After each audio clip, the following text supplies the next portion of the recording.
Bonjour à tous, ici Lady MP. On se retrouve pour une vidéo récapitulative encore une fois de la Bucket List Geek. Donc l'élément 48 de la Bucket List Geek a été accompli récemment, faire un 24 heures de live.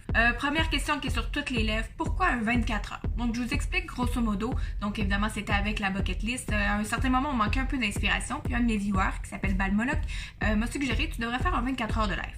Sur le coup, j'ai dit non, ça m'intéressait pas trop, je savais que c'était exigeant physiquement, donc j'avais refusé, mais finalement je l'ai ajouté à la liste pour lui faire plaisir. C'est pour ça qu'il est marqué juste pour Balmoloc à côté de l'élément dans la liste. Récemment, je cherchais un élément à faire qui était pas trop long, qui nécessitait pas forcément énormément de préparation, puis j'ai décidé de faire ça le 2 mars dernier, qui était ce week-end. On a commencé à midi le samedi, puis on a terminé le dimanche à midi, donc 24 heures complètes. Qu'est-ce qu'on a fait dans ces 24 heures-là? Donc j'avais un horaire assez rigoureux entre du gaming puis des petits moments IRL là, pour partager avec vous la bucket list. Donc évidemment, je voulais en profiter pour faire de la promotion pour la bucket list. On a fait du gaming, on a passé de Apex à Rainbow Six Siege, ensuite du CSGO, des petits jeux interactifs comme Human Fall Flat, du Golf with Your Friend.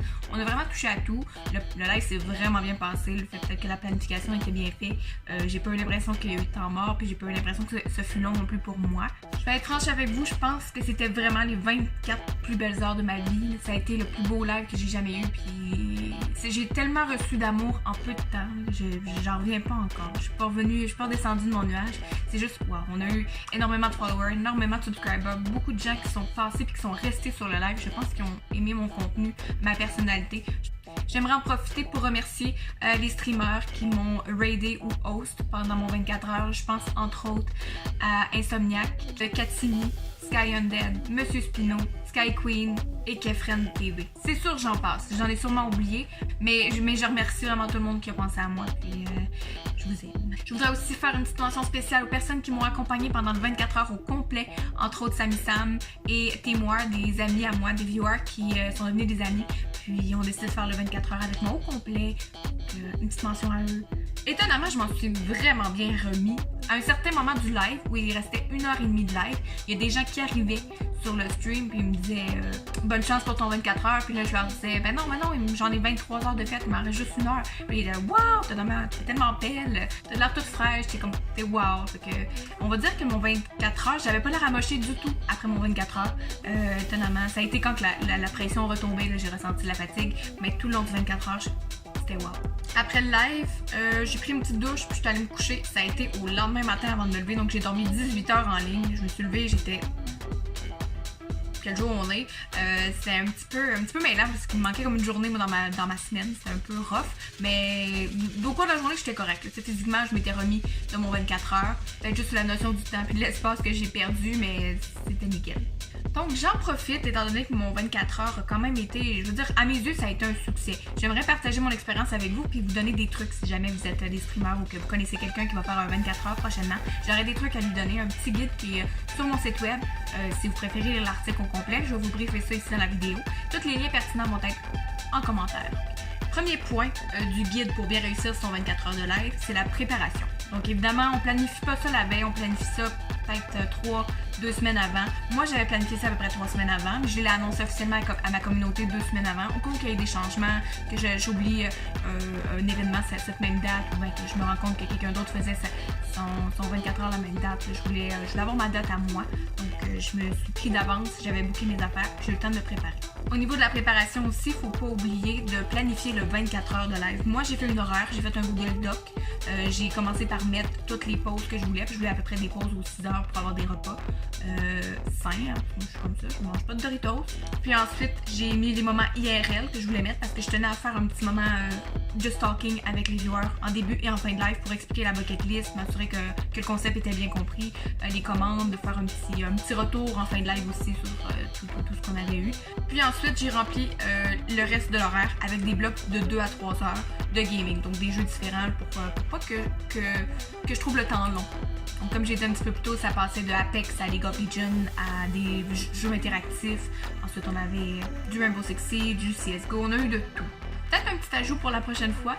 J'aurais pu faire un jeu qui était comme du Just Dance, quelque chose qui est debout. Ça m'aurait peut-être dégourdi un peu parce qu'en fin de live, la seule chose que je retire vraiment que j'ai trouvé désagréable, c'est d'avoir été assise pendant 24 heures.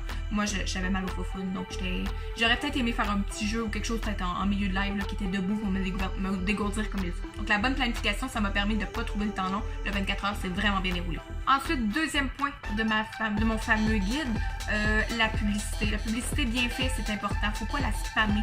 Faut un bon contenu à une bonne fréquence. Ça, la publicité, c'est un art. Même moi, je suis pas une experte. Si vous cherchez un expert, je pourrais vous en référer un. Mon conseil, c'est de cibler votre public, puis de faire une horaire de publication. Donc, regardez ce que vous allez publier dans certains groupes ou sur certains réseaux sociaux. Pas que ça soit du spam.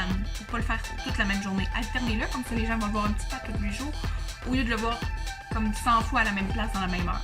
Négligez pas non plus les stories sur Instagram. Si vous publiez votre lien Twitch, pensez à mettre de la viande autour. Un lien Twitch tout nu, c'est pas attrayant. Mettez la description, pourquoi vous faites votre 24 heures, qu'est-ce que vous attendez pendant votre 24 heures. Si vous cherchez de l'aide, des collaborations, mettez-le aussi. Troisième point, rendez votre événement unique. Si vous faites des 24 heures à toutes les semaines, c'est normal qu'à un certain moment, le hype, l'engouement autour de votre événement diminue. Donc faites ça une fois de temps en temps, pour des bonnes raisons, au lieu d'en faire toujours. Rendez ça spécial. C'est sûr que ça perd de son côté joyeux si vous en faites tout le temps. Également, si vous vous rendez compte qu'il y a 18 streamers qui font leurs 24 heures cette même date-là, envisagez peut-être de changer votre date là, pour pas faire partie des 72 autres streamers qui streament en même temps que vous pendant 24 heures. Assurez-vous que ce soit spécial et qu'il y ait un hype autour de votre événement. C'est aussi peut-être un bon point par rapport au fait que je vous disais plus tôt, n'oubliez pas de préparer votre événement puis choisir la date. Si vous vous rendez compte que certaines personnes annoncent des événements pour cette date-là, vous avez une semaine entre le moment où vous avez décidé votre date puis le moment où vous allez annoncer à votre communauté pour vous ouvrir de bord. Quatrième point, entourez-vous bien. Un 24 heures, c'est pas obligé d'être seul. Moi, je l'ai fait accompagné d'amis à moi, comme j'ai parlé plus tôt. Témoin et Samy, qui étaient pendant tout le 24 heures avec moi. D'un côté, c'est moins long parce que j'étais pas toute seule. Puis ça favorise aussi la discussion. En ayant une discussion, ça favorise l'interaction entre moi et eux, puis entre moi et le chat.